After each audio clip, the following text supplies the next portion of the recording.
हरे राम राम राम हरे हरे कृष्ण कृष्ण कृष्ण हरे हरे राम राम राम राम हरे హరే కృష్ణ అందరికి. సో 18 రోజులలో భగవద్గీత అవగాహనము అనేటువంటి కార్యక్రమానికి సో మీ అందరికీ కూడా ఇస్కాన్ శ్రీ శ్రీ రాధా గోవింద ఆలయము మంగళూరు కర్ణాటక తరపున స్వాగతం తెలియజేస్తూ ఉన్నాము. సో ఈరోజు మనము భగవద్గీత యథాతథంలోని 15వ అధ్యాయమైనటువంటి పురుషోత్తమ యోగము అనేటువంటి అధ్యాయాన్ని చూడబోతూ ఉన్నాము. సో గత 14 రోజులుగా రోజుకొక అధ్యాయం చొప్పున 14 అధ్యాయాలను పూర్తి చేసుకున్నాము. సో నిన్న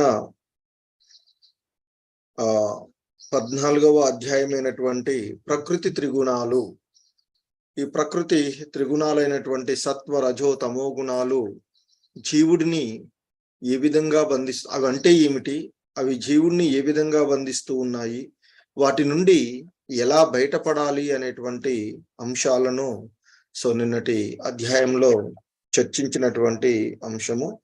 సో ఇక నిన్నటి అధ్యాయం యొక్క చివరి శ్లోకంలో ఆ భగవంతుడు చెప్తూ ఉన్నటువంటిది, అమృతమైనది, నశించనది, నిత్యమైనది, చర్మసుఖానికి సహజ స్థితి అయినటువంటి ఆ నిరాకార బ్రహ్మమునకు కూడా నేనే ఆధారము అంటూ ఆ నిరాకార తత్వానికి కూడా, అంటే ఆ భగవంతుని యొక్క నిరాకార తత్వాన్ని, దానికి కూడా భగవంతుడి ఆయననే మూల ఆధారము అనేటువంటి అంశాన్ని చెప్పడం, అంటే ఆ అమృతతత్వము, అవినాశత్వము, నిత్యము, సుఖము అనేవి ఆ బ్రహ్మం యొక్క సహజ స్థితి అని, సో దానికి కూడా ఆ భగవంతుడే ఆధారము అని, ఆ బ్రహ్మమే ఆధ్యాత్మిక అనుభూతికి ఆరంభము అనేటువంటి అంశాన్ని చెప్పడం ద్వారా నిన్నటి అధ్యాయాన్ని ముగించుకోవడం జరిగింది.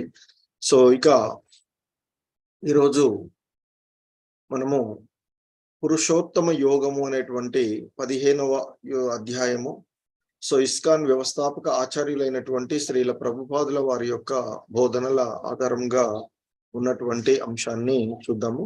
సో ముందుగా ప్రార్థన. ఓం అజ్ఞానతిమిరాంధస్య జ్ఞానాంజన శలాకయ చక్షుర్మిలితం యేన తస్మై శ్రీ గురవే నమః. శ్రీ చైతన్య మనోభీష్టం స్థాపితం యేన భూతలే స్వయం రూపః కదా మహ్యం దదాతి స్వపదాంతికం.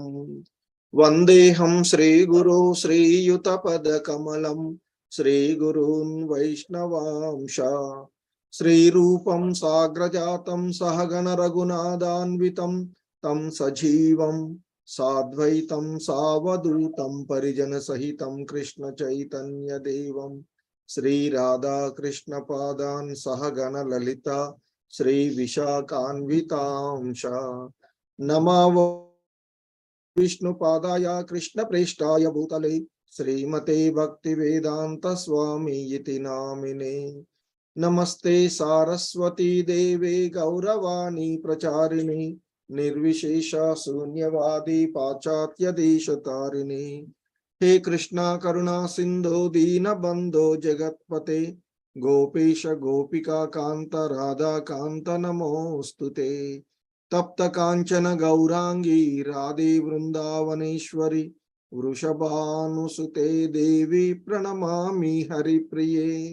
వాంఛాకల్పతరుభ్యశ్చ కృపా సింధుభ్య ఏవ చ పతితానాం పావనేభ్యో వైష్ణవేభ్యో నమో నమః. జయ శ్రీ కృష్ణ చైతన్య ప్రభు నిత్యానంద శ్రీ అద్వైత గదాధర శ్రీవాసాది గౌర భక్త బృంద. హరే కృష్ణ కృష్ణ కృష్ణ హరే హరే, హరే రామ రామ రామ హరే హరే. హరే కృష్ణ కృష్ణ కృష్ణ హరే హరే, హరే రామ రామ రామ హరే హరే. హరే కృష్ణ కృష్ణ కృష్ణ హరే హరే, హరే రామ రామ రామ హరే హరే. సో హరే కృష్ణ. నిన్నటి అధ్యాయము చివరిలో ఆ భగవంతుడు చెప్పినటువంటిది, అంటే ఆ అమృతము, అవినాశత్వము, నిత్యము, అలాగే సుఖము అనేవి బ్రహ్మం యొక్క సహజ స్థితి అని, ఆ బ్రహ్మమే ఆధ్యాత్మిక అనుభూతికి ఆరంభం అని, సో ఇక ఆ దివ్యానుభూతికి రెండవ స్థితి అయినటువంటి వాడు పరమాత్ముడు అక్కడ. సో ఇక ఆ ఇక భగవంతుడిగా తెలియచేయబడేటువంటి వాడు ఆ భగవంతుని యొక్క సాకార రూపమే, అంటే ఆ దేవాది దేవుని యొక్క సాకార రూపమే భగవంతుడిగా తెలియచేయబడేటువంటిది. సో ఇక ఈరోజు ఈ 15వ అధ్యాయంలో భగవంతుడు మనకి ఆ వేదాలకు సంబంధించి, అంటే ఇక్కడ ఇంతకు ముందు ఇప్పటి వరకు కూడా 12వ అధ్యాయం వరకు కూడా ఆ భక్తి యోగం యొక్క గురించి ఎక్కువగా చర్చించడం జరిగింది. ఇంకా ఆ వేదాల జ్ఞానమునకు సంబంధించినటువంటి మాట ఏమిటి అనేటువంటి దగ్గర మనకి ఆ 13 నుండి 14 ఇక ఈ అంశాల్లో ఆయన ఆ వేదాలను గురించి, అంటే జ్ఞానము, అంటే ఆ భగవంతుని అర్థం చేసుకోవడమే వేదాధ్యయనము అనేటువంటి అంశము తెలియచేస్తూ ఉన్నాడు. సో దాన్ని ఇక వివరిస్తూ ఆ భగవంతుడు ఇంకా ఇలా అంటున్నాడు. శ్రీ భగవానువాచ ఊర్ధ్వమూలమదశాకం అశ్వత్థం ప్రాహురవ్యయం ఛందాంసి యస్య పర్ణాని యస్తం వేద సవేదవిత్. సో ఇక్కడ ఆ కృష్ణ భగవానుల వారు చెప్తూ ఉన్నటువంటి అంశము, వేళ్ళు పైముఖంగా, కొమ్మలు కింది ముఖంగా వేద మంత్రాలను, హరే కృష్ణ, వేద మంత్రాలను ఆకులుగా కలిగి నశింపు లేనటువంటి ఒక అశ్వత్థ వృక్షము ఉన్నది అని చెప్పబడింది అర్జున అంటూ ఆ భగవంతుడు ఇక్కడ తెలియచేస్తున్నారు. ఈ వృక్షమును ఎవరైతే తెలుస్తుందో అతడు వేదాలను తెలిసినవాడు అవుతాడు అనేటువంటి అంశాన్ని ఆ భగవంతుడు అర్జునుడితో చెప్తూ ఉన్నటువంటి అంశము. అంటే ఇక్కడ ఈ భౌతిక జగత్, ఈ భౌతిక ప్రపంచంలో ఉండేటువంటి బంధనాలు, మనము వాస్తవాన్ని మర్చిపోయి ఈ ఇంద్రియ తృప్తిని పొందాలి అనేటువంటి భావనలో ఇంద్రియాల వెంట పడుతూ ఇక మనము చేస్తూ ఉన్నటువంటి, నిరంతరము పాల్గొంటూ ఉన్నటువంటి కామ్యకర్మలు ఏవైతే ఉన్నాయో అవి ఇక్కడ ఈ బంధనం అంతా కూడా ఆ అశ్వత్థ వృక్షంతో పోల్చబడినటువంటిది. సో కాబట్టి ఇక ఈ కామ్యకర్మలలో నెలకొనేటువంటి వాడికి ఈ అశ్వత్థ వృక్షానికి అంతమే లేదు అని చెప్తూ ఉన్నారు మనకి శ్రీల ప్రభుపాదుల వారి యొక్క భాష్యంలో. అతడు అంటే ఈ విధంగా కామ్యకర్మలలో నెలకొనేటువంటి వాడు ఈ అశ్వత్థ వృక్షం యొక్క ఒక కొమ్మ నుండి మరొక కొమ్మకి మారుతూ ఉంటాడు తప్ప వాస్తవమైనటువంటి ఆ భగవంతునికి సంబంధించి ఇక ఆ విషయాలను తెలుసుకోలేక ఈ భౌతిక ప్రపంచంలోనే చిక్కుకొని పోయి ఇక అతడు ఆ విధంగా తిరుగుతూ నిరంతరము వివిధ రకాలైనటువంటి జన్మలను ఎత్తుకుంటూ ఉండే. అందుకే దీనిని ఇక్కడ దాని నుండి, ఈ బంధనాల నుండి తప్పించుకునేటువంటి పద్ధతి మానవుడు తప్పక అర్థం చేసుకోవాలి. అందుకే దాని నుండి, ఆ భవబంధనాల నుండి బయటపడాలి అనేటువంటిది. సో దానికి అనేకమైనటువంటి మార్గాలను భగవంతుడు ఇంతకు ముందు వివరించినటువంటిది. సో వాటన్నిటిలో కూడా ఆ భగవంతుని యొక్క భక్తియుక్త మార్గమే చాలా సరళమైనటువంటిది అనేటువంటిది మనకి ఇంతకు ముందు అధ్యాయాల ద్వారా తెలిసినటువంటి అంశం. అయితే ఇక్కడ ఆయన ఇంకా చెప్తున్నారు, అదత్సోర్త్వం ప్రసృతాస్తస్య శాఖ గుణ ప్రవృద్ధ విషయ ప్రవాళాః అదచ్చ మూలాన్యనుసంతతాని కర్మానుబంధాని మనుష్యలోకే. సో ఈ వృక్షపు కొమ్మలు ప్రకృతి యొక్క 3 గుణాల ద్వారా పోషింపబడుతూ కిందికి మరియు పైకి విస్తరించును. దాని రెమ్మలు ఇంద్రియ విషయాలు.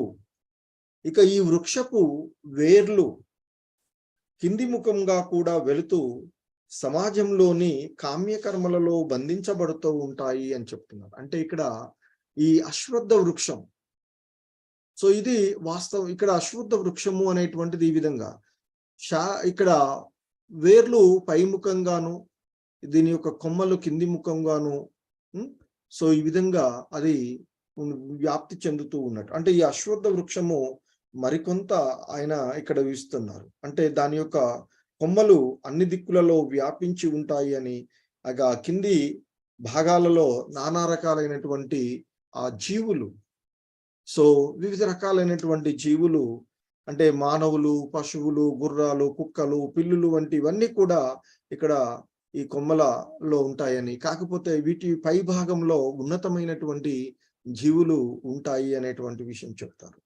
సో అయితే ఈ చెట్టు యొక్క రెమ్మలు ఇంద్రియ విషయాలుగా భావించబడినటువంటివి.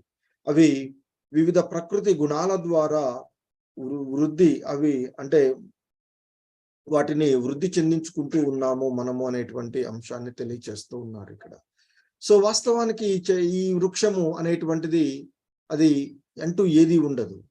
సో ఎందుకంటే దీని యొక్క ఇది ఆ వాస్తవమైనటువంటి ఆ ఆధ్యాత్మిక లోకం యొక్క ప్రతిబింబంగా ఉన్నటువంటిది. సో కాబట్టి ఇక్కడ ఇది ప్రతిబింబం. మరి ఈ లోకంలో మనం అనుభవించేటువంటిది ఏది కూడా శాశ్వతమైనటువంటిది కాదు అనేటువంటిది ఇక్కడ మనము తెలుసుకోవాల్సినటువంటి. సో కాబట్టి ఈ వృక్షం మరి ఇక్కడ మనం ఉండి అంటే ఇక్కడ దీన్ని మనం చూడాలంటే సాధారణంగా ఒక నీటి తటం పై ఒడ్డున చూస్తే ఒడ్డుపై ఉన్నటువంటి చెట్టు నీటిలో కనిపిస్తూ ఉంటుంది. సో అలాగే ఆ ఆధ్యాత్మిక ప్రపంచం యొక్క ప్రతిబింబంగా ఈ భౌతిక ప్రపంచం ఉన్నది అని, మరి ఇక్కడికి వెళ్ళి మనము ఫలాలను తీసుకోవాలంటే అది సాధ్యమయ్యేటువంటిది కాదు. సో వాస్తవమైనటువంటి ఈ వృక్షం ఇక్కడ పొందేవే వాస్తవికమైనటువంటి ఫలాలు.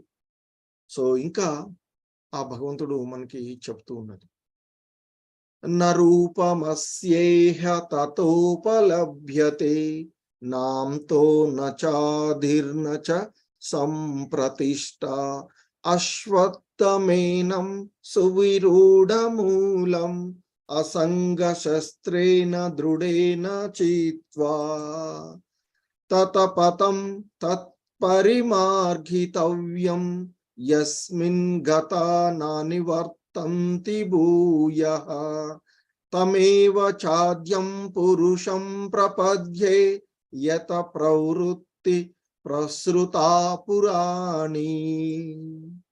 సో ఇంకా ఆయన చెప్తూ ఉన్నారు ఇక్కడ, ఈ వృక్షం యొక్క నిజ రూపము ఈ లోకంలో ఎవరికీ తెలియదు. ఎందుకంటే ఇంతకుముందే చెప్పాం, ఇది వాస్తవానికి ఆ వాస్తవమైనటువంటి లోకం యొక్క ప్రతిబింబంగా ఉండేటువంటి, మరి నీటిలో ఉండేటువంటి అది దాని ఇక్కడ అది కనుగొనబడలేనటువంటిదిగా చెప్తున్నారు. కాబట్టి ఈ నిజ రూపము అనేటువంటిది ఇక్కడ ఉన్నటువంటిది నిజ రూపము కాదు అనేటువంటిది మనం ఇక్కడ అర్థం చేస్తాం. అంటే ఈ అశ్వత్థ వృక్షం యొక్క నిజ రూపము ఈ భౌతిక ప్రపంచంలో అర్థం కానిది అనేటువంటిది ఇక్కడ మనకి స్పష్టంగా చెప్తూ ఉన్నారు. ఈ వృక్షం యొక్క నిజ రూపము ఈ లోకంలో ఎవరికీ తెలియదు. అలాగే దాని ఆది అంటే అది ఎక్కడ ప్రారంభమైనది, మధ్య అంతాలు ఎక్కడ అనే విషయము ఈ లోకంలో ఎవరు కూడా తెలుసుకోలేరు అనే విషయాన్ని చెప్తూ ఉన్నారు. కానీ స్థిరంగా నాటుకున్నటువంటి వేళ్లతో విలసిల్లుతూ ఉన్నటువంటి ఆ వృక్షమును మనిషి అంటే ఆ వృక్షాన్ని మనము ఇక్కడ వైరాగ్యము అనేటువంటి ఖడ్గంతో ఖండించి వేయాలి అనేటువంటి విషయాన్ని చెప్తూ ఉన్నారు. సో ఇక్కడ అసంగత్వం, సంగత్వం లేకుండా, వైరాగ్యం అంటే అసంగత్ ఇక్కడ. సో మనం దానిపై అనురక్తులు లేకుండా ఉండడం ద్వారా అటువంటి ఆయుధము చేత అది ఖండించి వేయాలి అని చెప్తున్నారు. సో ఆ తర్వాత మరి ఆ మానవుడు ఎక్కడకు వెళ్ళిన తర్వాత అంటే అతడు పునర్జన్మ లేకుండా చేసేటువంటి పరమపదాన్ని వెతకాలి అంటున్నారు. అంటే అతడు ఎక్కడికి వెళ్ళిన తర్వాత తాను తిరిగి రాడో ఆ ప్రదేశాన్ని వెతకాలి అని చెప్తున్నారు. అలాగే మరి ఎవరి నుండి ఈ సమస్తము ఆరంభమైనదో మరియు ఎవరి నుండి అనంతకాలంగా సమస్తము వ్యాపించి ఉన్నదో అట్టి పరమ పురుషునికి శరణ పొందాలి అని చెప్తూ ఉన్నారు. సో ఈ సృష్టి అంతా కూడా ఆ భగవంతుని యొక్క విధానం ద్వారానే వచ్చినటువంటిది, ఆయన యొక్క ఆధీనంలోనే ఉన్నటువంటిది. సో మరి ఈ మొత్తం సృష్టికి మూలాధారమైనటువంటి ఆ భగవంతుడు గోలోక బృందావనంలో ఉండేటువంటి ఆ దేవాది దేవుడు. సో కాబట్టి ఇక్కడ ఈ కామ్యకర్మలలో నెలకొనిపోకుండా, ఈ భౌతికమైనటువంటి విషయాలలో అనురక్తులు కాకుండా ఉన్నట్లయితే ఆ వైరాగ్యము వస్తుంది, అసంగత్వము రావడం ద్వారా, అంటే ఆ ఇంద్రియ తృప్తిని పొందాలి అనేటువంటి భావనలు, ఇంద్రియాలను మనసుని ఆధీనంలో ఉంచుకొని అసంగత్వాన్ని కలిగి ఉండడం ద్వారా ఆ అసంగత్వం అనేటువంటి ఖడ్గము ఈ అశ్వత్థ వృక్షాన్ని ఖండించి వేస్తుంది అని చెప్తున్నారు. సో అలా అసంగత్వంలో ఉండడమే కాదు, మరి ఎక్కడికి వెళితే మనము తిరిగి రామో, మరి ఎవరి దగ్గరకు మనం చేరుకోవాలో అది తెలుసుకొని అక్కడికి అటువంటి పరమ పురుషుడు ఎవరైతే ఉన్నారో, అంటే ఆ దేవాది దేవుడైనటువంటి కృష్ణ భగవానునికి శరణ పొందాలి అనేటువంటి విషయాన్ని ఇక్కడ ఆ భగవంతుడు తెలియచేస్తూ ఉన్నటువంటి అంశం. నిర్మాణ మోహజిత సంగ దోష అధ్యాత్మ నిత్య వినివృత్త కామ ద్వంద్వైర్విముక్త సుఖ దుఃఖ సంజ్ఞై గచ్చంత్యమూఢ పదమవ్యయం తత్. సో ఇంకా చెప్తున్నారు, మిథ్యా గొప్పతనం, మోహము, అనురాగ దోషాన్ని జయించి నిత్యమైనది అర్థం చేసుకున్న వారు కోరికలన్నింటినీ విడిచిపెట్టి సుఖ దుఃఖాది ద్వంద్వాలకు అతీతులై పరమ పురుషునికి శరణుజొచ్చేటువంటి వారు శాశ్వతమైనటువంటి ఆ బ్రహ్మ పదాన్ని పొందుతారు. అంటే అటువంటి వ్యక్తులు నిత్యమైనటువంటి పదాన్ని, ఇంతకుముందు చెప్తా అమృత తుల్యమైనది, శాశ్వతమైనటువంటిది ఆ బ్రహ్మం. సో అటువంటి ఆ బ్రహ్మ పదాన్ని పొందుతారు, అంటే ఆ నిత్యమైనటువంటి పదాన్ని పొందుతారు అని చెప్తున్నారు. ముఖ్యంగా ఈ శ్లోకంలో భగవంతుడు మనకు తెలియజేస్తుంది ఆ శరణాగతి విధానాన్ని తెలియజేస్తున్నాడు. మనిషి గర్వంతో మోహితుడు కాకపోవడము దానికి మొట్టమొదటి యోగ్యత. అందుకే అంటున్నారు, మిథ్యా గొప్పతనము, మోహము, అనురాగ దోషాన్ని జయించి నిత్యమైన దానిని అర్థం చేసుకున్నటువంటి వారు కోరికలన్నింటినీ విడిచిపెట్టి సుఖదుఖాది ద్వంద్వాలకు అతీతులై ఆ దేవదేవునికి శరణుజొచ్చినటువంటి వారు శాశ్వతమైనటువంటి ఆనందాన్ని, ఆ నిత్యమైనటువంటి పదాన్ని పొందుతారు అనేటువంటి విషయాన్ని చెప్తూ ఉన్నారు. సో కాబట్టి ఎవరైతే తానే ఈ భౌతిక ప్రకృతికి ప్రభువునని తలిస్తాడో అతడు ఆ బద్ధజీవుడుగా ఉంటాడు. అలా ఉన్నంత కారణంగా అతడు ఆ భగవంతునికి శరణజొచ్చలేడు అని చెప్తున్నారు. సో కాబట్టి అవన్నీ వదిలినటువంటి వాడు ఆ భగవంతునికి పూర్తి స్థాయిలో, అంటే ఈ భౌతిక ప్రకృతి తాను ప్రభువుని కాను అని భగవంతుడే దానికి ప్రభువు అనేటువంటి ఆ నిజమైనటువంటి జ్ఞాన సాధన ద్వారా తెలుసుకున్నటువంటి వాళ్ళు ఆ భగవంతునికి శరణజొచ్చుతారు అనేటువంటి విషయాన్ని ఇక్కడ మనకి తెలియచేస్తూ ఉన్నటువంటిది. హరే కృష్ణ. న తద్భాసయతే సూర్యో న శశాంకో న పావకః యద్గత్వా న నివర్తంతే తద్ధామ పరమం మమ. అట్టి నా దివ్యధామము, ఏదైతే ఆ భగవంతుని శాశ్వతంగా ఉండేటువంటిది, తిరిగి మళ్ళీ ఈ జీవుడు ఆ పరమపదాన్ని పొందిన తర్వాత తిరిగి రానటువంటిది ఏదైతే ఉందో అటువంటి ఆ భగవంతుని యొక్క దివ్యధామము సూర్యుడు లేదా చంద్రుడు లేదా అగ్ని లేదా విద్యుత్ ద్వారా ప్రకాశింపబడదు అని చెప్తూ ఉన్నారు. అంటే ఆ భగవంతుడి యొక్క దివ్యధామము సూర్యచంద్రుల వల్ల కానీ, అగ్ని వల్ల కానీ, విద్యుత్ వల్ల కానీ ప్రకాశింపబడని అవసరం లేదు అని చెప్తున్నారు. మరి అటువంటి ఆ స్వయం ప్రకాశకంగా ఉండేటువంటి, అంటే ఆ భగవంతుడు ఇంతకుముందు మనం 11వ అధ్యాయంలో చూసాం, సంజయుడు ధృతరాష్ట్రుడితో చెప్తుడు, అర్జునుడు చూస్తూ ఉన్నటువంటి ఆ భగవంతుని యొక్క విశ్వరూపము ఎంతటి దేదీప్యమానంగా వెలుగుతూ ఉంటుంది అంటే అక్కడ చెప్పారు. సో మరి అటువంటిది ఆ భగవంతుడు ఉన్నటువంటి ఆ దివ్యధామం ఏదైతే ఉందో అది స్వయం ప్రకాశకంగా ఉంటుంది ఆధ్యాత్మిక లోకం అని చెప్తున్నారు. మరి ఇక అక్కడ ఈ సూర్యుడు కానీ, చంద్రుడు కానీ, లేదా విద్యుత్ కానీ, అగ్ని కానీ ఇవేమీ కూడా అవసరం లేదు. మరి అటువంటి ఆ లోకాన్ని చేరుకున్నటువంటి వాళ్ళు తిరిగి ఈ భౌతికమైనటువంటి దుఃఖాలయమైనటువంటి ఈ లోకంలోనికి తిరిగి రారు అని చెప్తున్నారు. ముఖ్యంగా ఆ కృష్ణలోకము అంటే గోలోక బృందావనం అని తెలియబడేటువంటి ఆ ఆధ్యాత్మిక జగత్తు అంటే ఆ శ్రీకృష్ణ భగవానుని వారి యొక్క ధామము గురించి ఆయన ఇక్కడ చెప్పినటువంటిది. అట్టి నా దివ్యధామము అని కృష్ణ భగవానులు వారు చెప్తున్నారు. సో కాబట్టి ఆ గోలోక బృందావనం ఇంకా చెప్పబడేటువంటి ఆ కృష్ణ భగవానుల వారి యొక్క ధామాన్ని ఇక్కడ చెప్తున్నారు. సో ఇక్కడ ఆ ఆధ్యాత్మిక లోకంలో సూర్యుని కాంతి గాని, చంద్రుడి కాంతి గాని, లేదా అగ్ని గాని, విద్యుత్ గాని అవసరం లేదు అనేటువంటి చెప్పబడుతూ ఉన్నటువంటి. సో కాబట్టి దీన్ని బట్టి మనం అక్కడ ఆధ్యాత్మిక లోకాలన్నీ కూడా స్వయం ప్రకాశకాలు అనేటువంటి విషయాన్ని మనం అర్థం చేసుకోవాల్సినటువంటిది. సో ఇంకా మనకి ఇక్కడ భగవంతుడు చెప్తూ ఉన్నట్టు మమైవాంశో జీవలోకే జీవభూత సనాతనః మనషష్టానింద్రియాని ప్రకృతిస్థాని కర్షతి. ఈ భౌతిక ప్రపంచంలో జీవులు అంటే ఈ భౌతిక ప్రపంచంలో ఉన్నటువంటి జీవులన్నీ కూడా నా శాశ్వతమైన అంశాలు. అంటే ఈ జీవులన్నీ కూడా అంటే జీవుని యొక్క స్థితి ఏమిటి అనేటువంటిది ఇక్కడ మనకి భగవంతుడు తెలియచేస్తున్నారు. అంటే జీవుని యొక్క రూపము స్పష్టంగా ఇవ్వబడింది.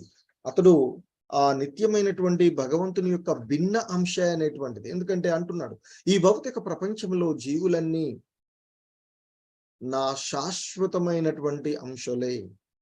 కానీ ఎప్పుడైతే ఈ భౌతిక ప్రపంచంలోనికి వస్తూ ఉన్నాయో వాటి యొక్క బద్ధ జీవిత కారణంగా అంటే ఈ భౌతిక ప్రపంచంలో ఉన్నటువంటి ప్రకృతి త్రిగుణాల యొక్క సాంగత్వం కారణంగా వారు అంటే ఆ జీవులు ఏదైతే ఈ భౌతికమైనటువంటి దేహాన్ని పొందినటువంటి ఆ జీవులు మనసు దానితో పాటుగా 5 ఇంద్రియాలు మొత్తం ఈ 6 ఇంద్రియాలతో తీవ్రమైనటువంటి సంఘర్షణ పడుతూ ఉన్నారు అనేటువంటి అంశాన్ని ఇక్కడ మనకి తెలియచేస్తూ ఉన్నటువంటిది. సో ఈ మనసు అలాగే 5 ఇంద్రియాలైనటువంటి కన్ను, ముక్కు, నాలుక, చెవి, చర్మము అనేటువంటి 5 మనసు కలిగి మొత్తం ఈ 6ంటితో అతడు ఈ భౌతిక ప్రకృతి సాంగత్వంతో అతడు ఘర్షణ పడుతూ ఉన్నటువంటి విషయాన్ని భగవంతుడు మనకి తెలియచేస్తూ ఉన్నటువంటిది. ముఖ్యంగా మమైవాంశో జీవలోకి అని చెప్తున్నారు. మమైవాంశ ఇక్కడ అనే పదము చాలా ఇది మనకంటే జీవులన్నీ కూడా ఆ భగవంతుని యొక్క అంశాలుగా ఉన్నటువంటి దాన్ని చెప్తూ ఉన్నటువంటిది. సో కాబట్టి ప్రతి జీవుడు కూడా ఆ భగవంతుని యొక్క అంశలే. అంటే ఇక్కడ అంశలే కదా అని మనమే భగవంతుడు అని కాదు. ఎందుకంటే బంగారు గనితో పోల్చినప్పుడు బంగారు కణిక అనేటువంటి చిన్న కణిక లేదా అణువు చాలా సూక్ష్మ క్వాలిటీ అదే ఉంటుంది, కానీ క్వాంటిటీ పరంగా చూస్తే ఆ కణిక చాలా చిన్నది కదా. సో అలాగే ఇక్కడ ఈ జీవులు కూడా గుణరీత్యా మాత్రమే మనము ఆ భగవంతునితో సమానమైనటువంటి, కానీ సో పరిమాణాత్మకంగా ఆ భగవంతుడు చాలా ఉన్నతమైనటువంటి గని, బంగారు గని ఎక్కడ, చిన్న బంగారు కణిక ఇక్కడ ఉంటుంది. సో ఇంకా చెప్తూ ఉన్నటువంటి అంశము శరీరం యదవాప్నోతి యచ్చాప్యుత్క్రామతీశ్వరః గృహీత్వైతాని సంయాతి వాయుర్గంధాని వాషయత్యాత్. సో ఇంకా చెప్తున్నారు వాయువు వాసనలను ఒక చోటి నుండి మరొక చోటికి తీసుకొని పోయినట్లుగా జీవుడు తన విభిన్న భావనలను ఒక శరీరము నుండి మరొక శరీరానికి తీసుకొని వెళతాడు ఆ విధంగా తిరిగి వేరొక శరీరాన్ని తీసుకొని పాతదాన్ని విడిచిపెడతాడు అనేటువంటి చెప్తున్నారు. అంటే దాన్ని వదిలివేస్తారు. సో ఇక్కడ జీవుడు ఈశ్వరునిగా అంటే తన దేహానికి ప్రభువుగా చెప్తూ ఉన్నారు. అందుకనే ఆ దేహంలో నుండి మరొక దేహానికి పోయేటప్పుడు తనకు అంటే ఆ దేహ సంబంధమైనటువంటి వాసనలు ఏవైతే ఉన్నాయో, ఎందుకంటే వాసన వాయువు వీచినప్పుడు ఒక ప్రదేశం నుండి మరొక ప్రదేశానికి వెళ్తుంది. అలాగే ఈ జీవుడు ఒక దేహం నుండి మరొక దేహానికి మారినప్పుడు ఆ దేహంలో తాను ఆచరించినటువంటి కర్మలకు సంబంధించినటువంటి అంశాలను, తనకు ఉండేటువంటి విషయాలని ఆ మరొక దేహాన్ని పొందేటప్పుడు ఆ విధంగా అవి తీసుకొని వెళ్తాడు అనేటువంటి విషయాన్ని ఇక్కడ చెప్తూ ఉన్నటువంటి అంశం. అంటే జీవుడు తాను అనుకుంటే ఉన్నతమైనటువంటి శ్రేణికి ఎదగగలుగుతాడు. అంటే శాస్త్ర నియమాలను, నిబంధనలను పాటించినప్పుడు అతడు ఉన్నతమైనటువంటి శ్రేణికి చేరి ఉన్నతమైనటువంటి దేహాన్ని పొందగలుగుతాడు. సో అంటే సాధారణంగా ఈ ఉన్న సృష్టిలో ఉన్న 84 లక్షల జీవజాతులలో మానవ జన్మ ఉన్నతమైనదిగా చెప్తూ ఉంటుంటాం. మరి ఆ విధంగా మార్చుకుంటాం. లేదు, తాను నీచమైనటువంటి కర్మలను ఆచరించడం ద్వారా మళ్ళీ తిరిగి మానవ జన్మ పొందే అవకాశం కూడా ఉండకపోవచ్చు. సో ఏ జంతు జాలాలలోనో లేదా వృక్ష జాతులలోనో ఏదో క్రిమి కీటకాదులుగానో పుట్టేటువంటి అవకాశం ఉంటుంది. సో కాబట్టి ఆ స్వల్పమైనటువంటి స్వాతంత్రం ఉంటుంది మనం ఆచరించినటువంటి కర్మలను సరే. సో కాబట్టి ఆ స్వల్పమైన స్వాతంత్రాన్ని ఉపయోగించుకొని మనము ఉన్నతమైన స్థితికి పొందడమా లేదా పతనం చెందడమా అనేటువంటిది ఆధారపడి ఉంటుంది అనేటువంటి విషయాన్ని భగవంతుడు ఇక్కడ మనకు తెలియచేస్తూ ఉన్నాడు. సో ఇంకా ఆ భగవంతుడు మనకి ఇక్కడ చెప్తూ ఉన్నటువంటి అంశం, శ్రోత్రం చక్షుస్పర్శనం చ రసనం గ్రాణమేవ చ అధిష్టాయ మనచ్ఛాయం విషయానుపసేవతే. ఈ విధంగా జీవుడు వేరొక దేహమును గ్రహించి దానికి తగినటువంటి చెవులు, కన్నులు, ముక్కు, నాలుక మరియు చర్మములనేది ఆ మనసుతో కూడియుండు 6 ఇంద్రియాలను పొందుతాడు అని చెప్తుంది. ఆ విధంగా అతడు ఆ దేహానికి సంబంధించిన ఇంద్రియార్థాలను అనుభవించును అనేటువంటి విషయాన్ని ఇక్కడ ఆ భగవంతుడు చెప్తూ ఉన్నటువంటిది. సో ఇక్కడ మనము ఇక్కడ అంటే మరొక రకంగా చెప్పాలి అంటే జీవులు తన చైతన్యాన్ని పిల్లులుగానో, కుక్కలుగానో లేదా పందులుగానో ఆ గుణాలతో కలుషితం చేసుకుంటే తదుపరి జన్మలో ఆ పిల్లిగానో, కుక్కలానో లేదా పందిగానో పుట్టేటువంటి అవకాశం ఉంటుంది. ఆ విధంగా ఆ భావాలకు అనుకూలమైనటువంటి వాటిని అతడు అనుభవిస్తూ ఉంటారు అనేటువంటి విషయాన్ని చెప్తూ ఉంటారు. ఎందుకంటే ఇక్కడ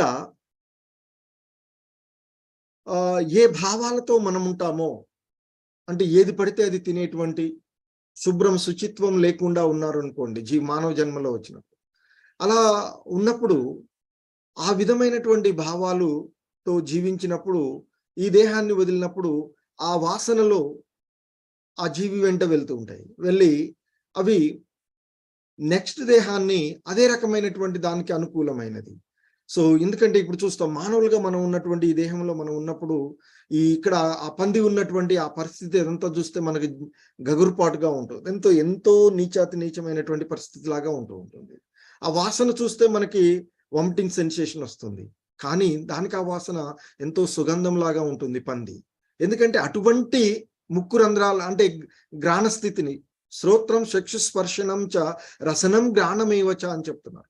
సో ఆ విధమైనటువంటి ముక్కు,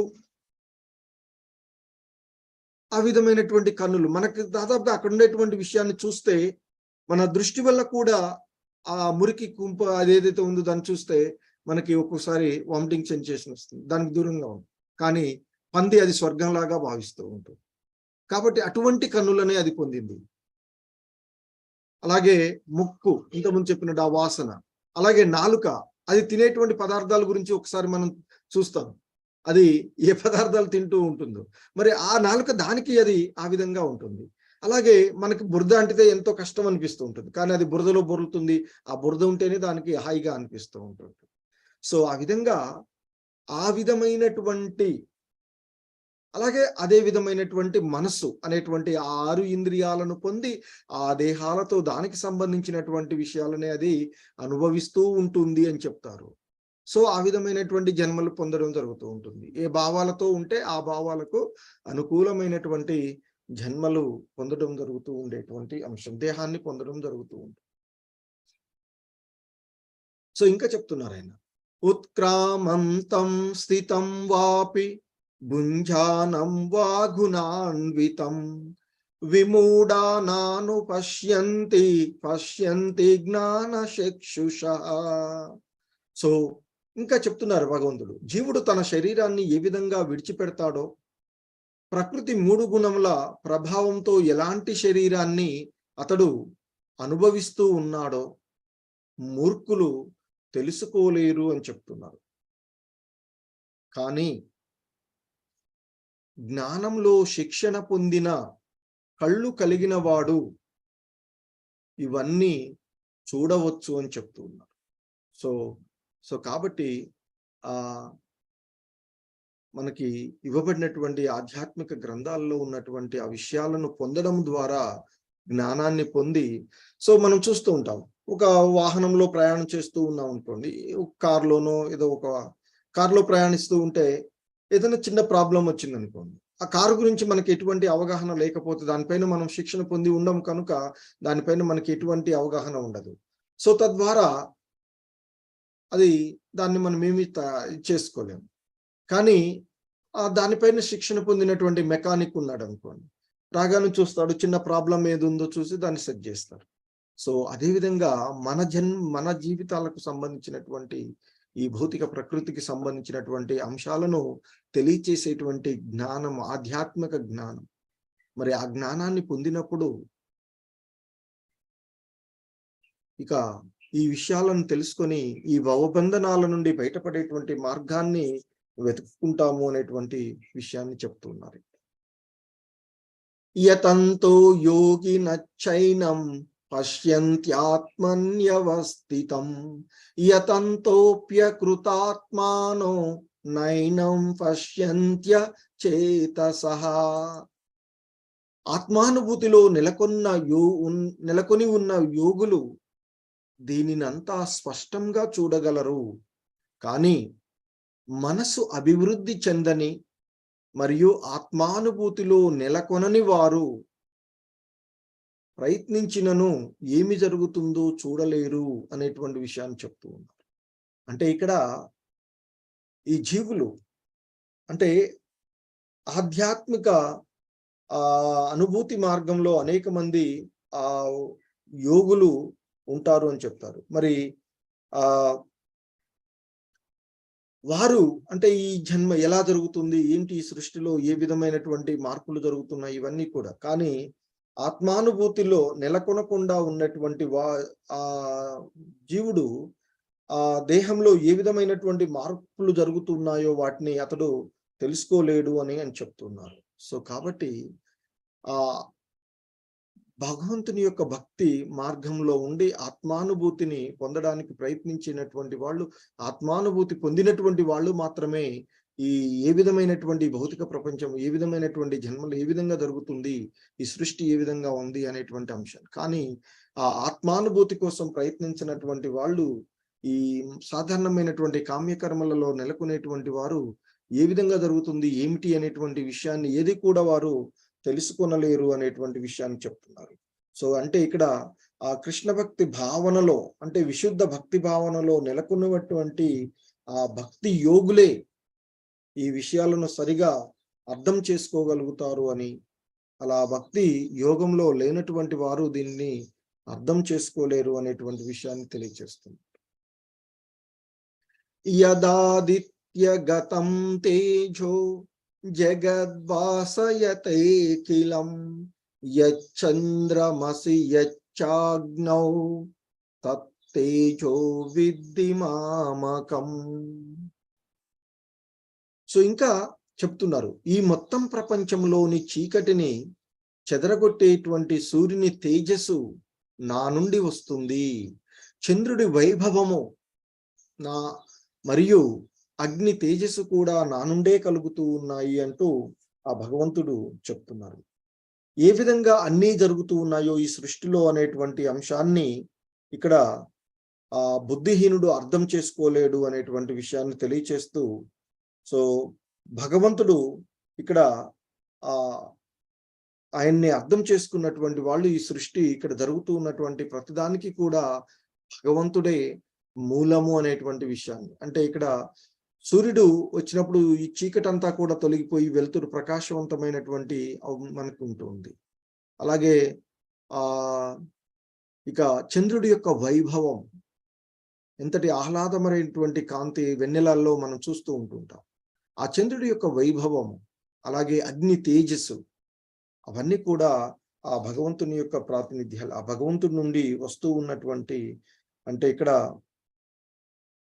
ఈ సమస్త సౌరమండలాన్ని ప్రకాశింపజేసేటువంటి సూర్యుడు కూడా ఆ శక్తిని భగవంతుడి నుండే పొందుతూ ఉన్నాడు అనేటువంటి అంశాన్ని ఇక్కడ మనము తెలుసుకోవాల్సింది. అంటే ఆ సూర్యకాంతి ఆధ్యాత్మిక ఆకాశంలోని ఆ భగవంతుని ఆధ్యాత్మిక కాంతి వలనే కలుగుతుంది అనేటువంటి విషయాన్ని మనం ఇక్కడ అర్థం చేసుకోవాల్సినది. సో ఇంకా చెప్తూ ఉన్నారు భగవంతుడు, గామా విస్యచ భూతాని దారయామ్యహమోజసా పుష్ణామి షౌషధీ సర్వాః సోమో భూత్వా రసాత్మకః.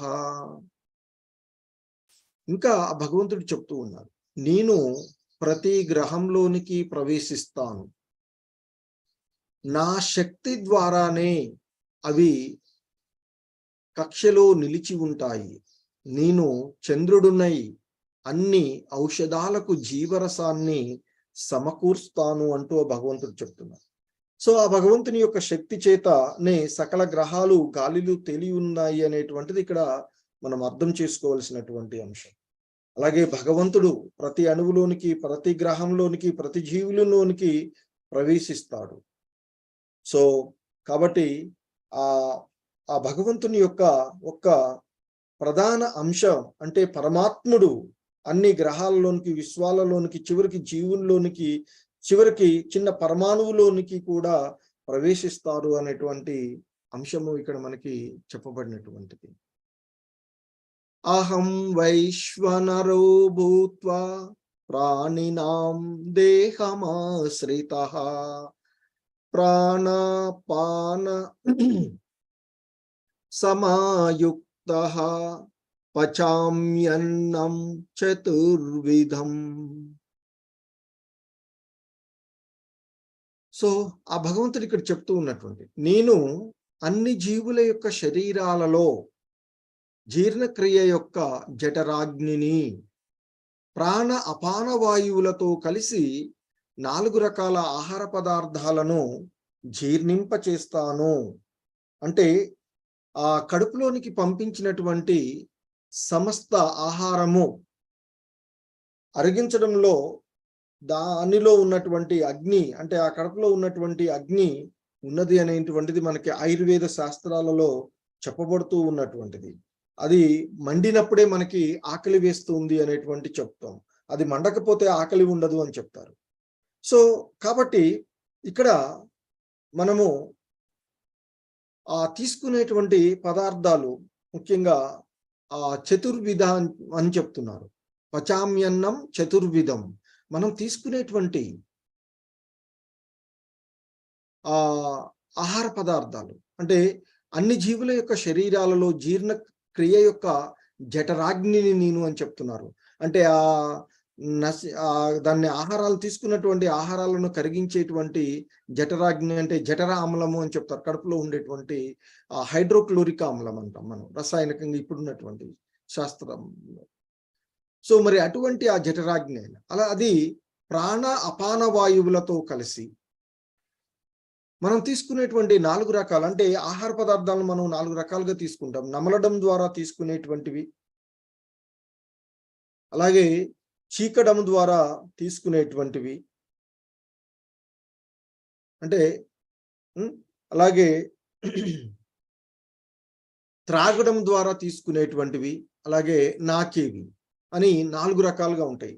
అంటే త్రాగేవి, నమిలేవి, నాకేవి మరియు పీల్చేవి అనేటువంటి ఈ 4 రకాలుగా మనం ఏవైతే తీసుకుంటున్నామో ఆ తీసుకున్న అన్నిటినీ కూడా అరిగించేటువంటి ఆ జఠరాగ్ని ఆ భగవంతుడు అని చెప్తూ ఉన్నటువంటిది. సర్వస్య చాహం హృది సన్నివిష్టో మత్త స్మృతిర్జ్ఞానమపోహనం చ వేదైచ సర్వైరహమేవ వేద్యో వేదాంత కృదు వేద విదేవ చాహం. సో ఇంకా ఆ భగవంతుడు చెప్తున్నారు, నేను ప్రతి ఒక్కరి హృదయంలో ఆసీనుడునై ఉన్నాను. నా నుండి జ్ఞాపక శక్తి, జ్ఞానము, మతిమరుపు కలుగుతూ ఉన్నాయి. అన్ని వేదాల ద్వారా నేను తెలిసి ఉండాలి. అన్ని వేదాల యొక్క గమ్యము ఆ భగవంతుని తెలుసుకోవడమే అనేటువంటి చెప్తున్నాను. నిజానికి నేను వేదాల యొక్క కర్తను మరియు వేదాలను తెలుసుకున్నటువంటి వాడను అని చెప్తున్నాను. సో ఇక్కడ ఆ భగవంతుడు పరమాత్ముని రూపంలో ప్రతి ఒక్కరి హృదయంలో నెలకొని ఉన్నాడు అనేటువంటి అంశం చెప్తూ ఉన్నారు. అతన్ని నుండే, అంటే అక్కడ ఉన్నటువంటి ఆ భగవంతుడు సమస్త ఈ కలాపాలు కూడా ఆరంభమవుతూ ఉన్నాయి అనేటువంటి, అంటే జీవుడు తన గత జన్మకు సంబంధించి, అంటే పాత జీవితానికి సంబంధించినటువంటి ప్రతిదీ కూడా మర్చిపోతాడు. అలాగే అతని సమస్త కర్మలకు సాక్షి అయినటువంటి ఆ భగవంతుడు నిర్దేశాన్ని అనుసరించి అతడు తప్పక పని చేయాలి. ఎందుకంటే మనము అంతకుముందు జన్మలలో మనం అందుకే అనుకుంటాం, ఇప్పుడు కష్టాలు అనుభవిస్తూ ఉంటుంటే నేను మంచిగానే ఉన్నాను కదా, ఇప్పుడు మరి ఎందుకు నాకు ఈ కష్టాలు, నేను భక్తినే చేస్తూ ఉన్నాను కదా, నాకెందుకు ఈ కష్టాలు వస్తూ ఉన్నాయి. మనం మర్చిపోయాం గతంలో మనం ఏం చేశాము అనేటువంటి విషయాన్ని. సో కానీ మన హృదయాలలో సాక్షిభూతంగా ఉన్నటువంటి ఆ పరమాత్ముడు అవన్నీ కూడా మనకు నిర్దేశిస్తూ ఉంటుంటారు. సో కాబట్టి ఆ భగవంతుడు ప్రతి ఒక్కరి హృదయంలో ఉన్నటువంటి భగవంతుడు మనం అంతకుముందు చేసిన వాటికి సాక్షిభూతంగా ఆ భగవంతుడు మరుపులేనటువంటి వాడు. సో అంతకుముందు 4వ అధ్యాయంలో కూడా భగవంతుడు చెప్తాడు అర్జునుడితో, ఇది ఎలా సాధ్యమైంది, ఈ దివ్య జ్ఞానాన్ని నీవు సృష్టి ప్రారంభంలో ఉన్నటువంటి సూర్యుడికి ఎలా చెప్పావయ్యా అంటే, అప్పుడు చెప్తాడు, ఓ అర్జున, నీకు నాకు అనేకమైన జన్మలు గడిచినవి, అవన్నీ నువ్వు మర్చిపోయావు, నాకు మాత్రం గుర్తున్నవయ్యా అని చెప్తాడు. సో ఆ విధంగా ఆ భగవంతుడు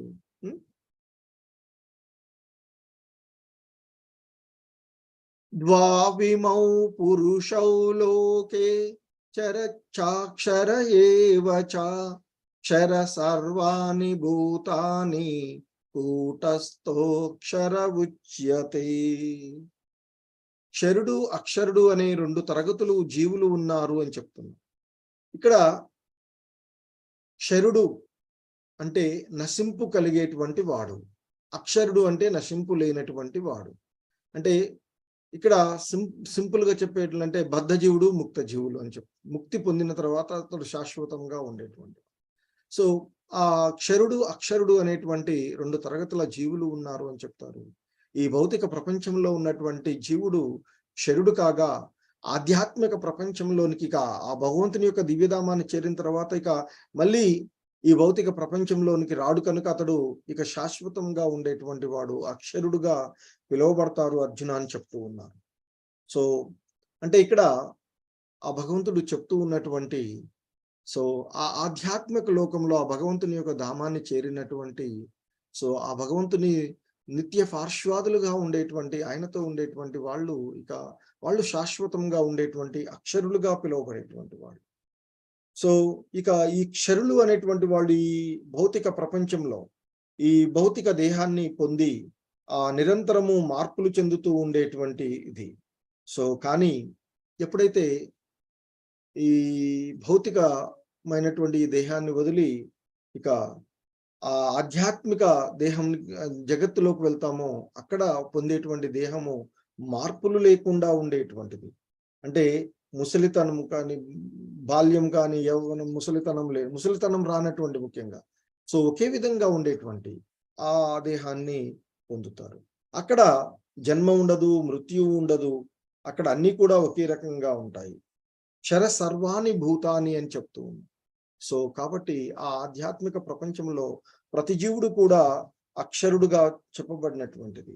సో ఈ భౌతిక ప్రపంచంలోకి వచ్చినటువంటి ఆ బ్రహ్మతో మొదలుకొని చిన్న చీమ వరకు భౌతిక సంపర్కానికి వచ్చినటువంటి జీవులు దేహాన్ని మారుస్తూనే ఉంటారు అని చెప్తారు. వారందరూ కూడా క్షరులుగా ఉంటారు. కానీ ఆధ్యాత్మిక లోకంలో ఉన్నటువంటి ఏ రూపంలో ఉన్నా వాళ్ళు సర్వదా ముక్తులై ఉంటారు కనుక వారు అక్షరులుగా భావించబడేటువంటి. సో ఇంకా చెప్తున్నారు ఆయన, ఉత్తమ పురుషస్త్వన్యః పరమాత్మేత్యుదాహృతః యో లోకత్రయమావిశ్య బిభర్తవ్య ఈశ్వరః. ఈ ఇద్దరితో పాటు అంటే ఇంతకుముందు చెప్పినట్లుగా ఆ క్షరుడు అక్షరుడు అనేటువంటి ఆ ఇద్దరితో పాటు మూడు ప్రపంచాలలోనికి, ముల్లోకాలలోనికి, ఈ మూడు ప్రపంచాలలోకి, ముల్లోకాలలోనికి ప్రవేశించి వాటిని భరిస్తున్నట్టి నాశనరహితుడైన పరమేశ్వరుడు, అంటే వాటిని భరిస్తూ ఉన్నటువంటి సాక్షాత్తుగా అవ్యయమైనటువంటి నశింపలేనటువంటి వాడు, శాశ్వతంగా ఉండేటువంటి ప్రభువు, నాశన రహితుడైనటువంటి పరమేశ్వరుడు ప్రభువు, అలాగే పరమాత్ముడు అనే సర్వోత్తముడైన పురుషుడు ఉన్నారు అని చెప్తూ ఉన్నారు. సో ఈ ఇద్దరికి ఇంతకుముందు చెప్పినట్లుగా క్షరుడు అక్షరుడు అనేటువంటి, అంటే ఇక్కడ ఆ బద్ధ జీవులు, ముక్త జీవులుగా ఉండేటువంటి ఆ జీవుల్లో సో మరి వాటికి భిన్నంగా ఆ పురుషుడు ఉన్నారు. అంటే ముల్లోకాలలోనికి ప్రవేశించి వాటన్నిటిని కూడా భరిస్తూ ఉన్నటువంటి సాక్షాత్ నాశనరహితుడు అయినటువంటి ఆ ప్రభువు, ఆ పరమేశ్వరుడు, పరమాత్ముడు ఉన్నాడు అని చెప్తున్నాడు. సో అతడు సర్వోత్తముడు అయిన పురుషుడు అని చెప్తూ ఉన్నాడు. యస్మాత్ క్షరమతీతోహం అక్షరాదపి చోత్తమః అతోస్మి లోకే వేదే చ ప్రతిత పురుషోత్తమః. ఇంకా భగవంతుడు చెప్తున్నాడు, ఆ క్షరుడు అక్షరుడు ఇద్దరికి అతీతంగా దివ్యమైనటువంటి వాడను మరియు ఉత్తముడను అయిన కారణంగా, ఇంతకుముందు చెప్పారుగా సర్వోత్తమమైనటువంటి పురుషుడు. సో ఆ పురుషుడు ఎవరో కాదు అర్జున, నేనే. క్షరుడు అక్షరుడు ఇద్దరికి అతీతంగా దివ్యమైన వాడను మరియు ఉత్తముడను అయిన కారణంగా నేను ప్రపంచంలో, అంటే ఈ జగత్తులో మరియు వేదాలలో పురుషోత్తమునిగా ప్రసిద్ధి చెందాను అర్జున అని చెప్తున్నారు. సో అంటే ఇక్కడ ఆ ఇద్దరికి దివ్యమైనటువంటి వాడు అక్షరుడు అక్షరుడికి ఇద్దరికి కూడా ఆ దేవదేవుడైనటువంటి శ్రీకృష్ణుడే. అంటే ఆ శ్రీకృష్ణుడిని బద్ధజీవుడే కానీ ముక్త జీవుడే కానీ ఎవరు కూడా అతిశయించలేరు అనేటువంటి విషయం. సో అందుకే పురుషులందరిలోనూ సర్వశ్రేష్ఠుడు ఆ భగవంతుడు, పురుషోత్తముడుగా ప్రసిద్ధి చెందారు అని చెప్తున్నారు. జీవులు ఆ భగవంతుని యొక్క వ్యక్తిగతులను, అంటే ఆయన యొక్క భిన్న అంశాలుగా ఉన్నటువంటి వాళ్ళు. సో కాబట్టి ఆ భిన్న అంశాలుగా ఉన్నటువంటి జీవులు బద్ధులుగా ఉంటారు. భగవంతుడు వీటన్నిటికీ అతీతంగా ఉండేటువంటి వారు అనేటువంటి విషయాన్ని ఇక్కడ మనము అంతేకాని ఆ జీవులు ఆ పరమాత్ముడు, అంటే ఆ భగవంతుడు సమానము అనేటువంటి భావము ఎప్పుడు కూడా మనలో రాకూడదు అనేటువంటి విషయం. సో ఆ పూర్ణ పురుషోత్తముడైనటువంటి ఆ కృష్ణ భగవానులు వారు వేదాలలోనూ ఆ లోకాలన్నింటిలోనూ కూడా అందరి చేత కూడా ఉత్తమమైనటువంటి వారిగా చెప్పబడేటువంటి బ్రహ్మ, శివుడు వంటి వారి చేత కూడా కీర్తించబడినటువంటి ఆ పూర్ణ పురుషోత్తముడు ఆయన భగవంతుడు అని చెప్తారు.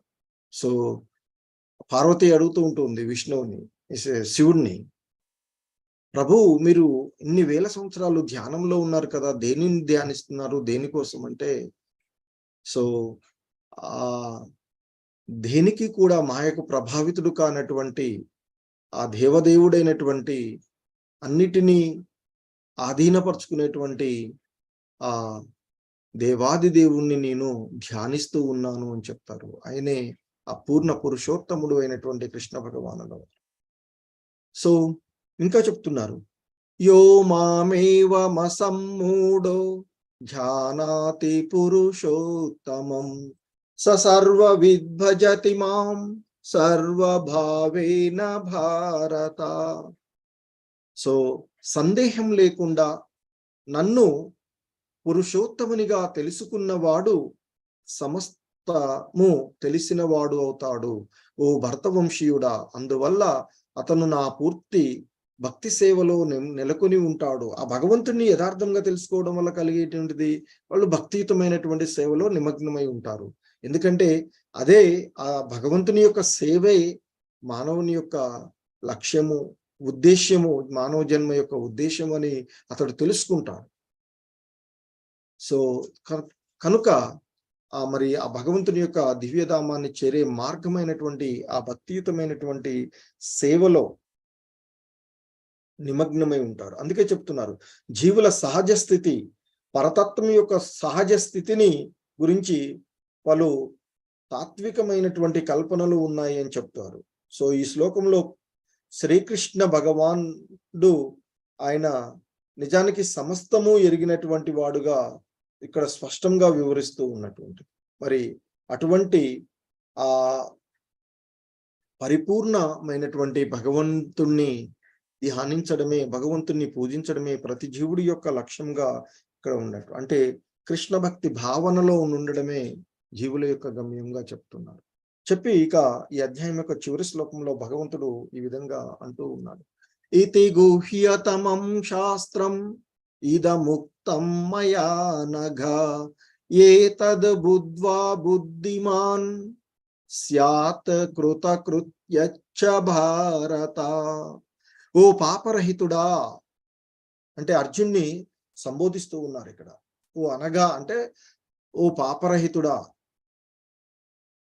వేద శాస్త్రాలలోని చాలా రహస్యమైనటువంటి భాగం, ఇప్పుడు ఆ భగవంతుడు ఏదైతే తనను గురించి తాను చెప్పినటువంటి అంశాలు, సో అదే ఇంతకుముందు చెప్పిన భక్తి తత్వాన్ని వివరించిన తర్వాత వేదాల మాట ఏమిటి అనేటువంటి సందేహం రావచ్చు కదా అనేటువంటి భావంతో ఈ మానవాళికి ఆ భగవంతుడు అందించినటువంటిది ఈ అధ్యాయము.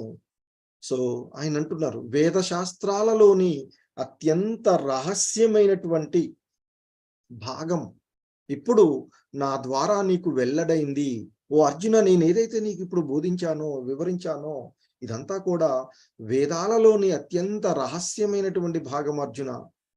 దీనిని ఎవడు అర్థం చేసుకుంటాడో వాడు బుద్ధిమంతుడవుతాడు, అతని యొక్క ప్రయత్నాలు పరిపూర్ణతను పొందుతాయి అని చెప్పు. దీన్ని అర్థం చేసుకున్నవాడు ఎవడైనా బుద్ధిమంతుడవుతాడు, మరియు అతని యొక్క ప్రయత్నాలన్నీ కూడా పరిపూర్ణతను పొందుతాయి అని చెప్తున్నారు. అంటే ప్రతి ఒక్కడు కూడా కృష్ణ భక్తి భావన చేపట్టి భక్తిలో నెలకొని వాడై బుద్ధిమంతుడు, పవిత్రుడు కావాలి అనేటువంటిది ఇక్కడ చెప్తూ ఉన్నటువంటి.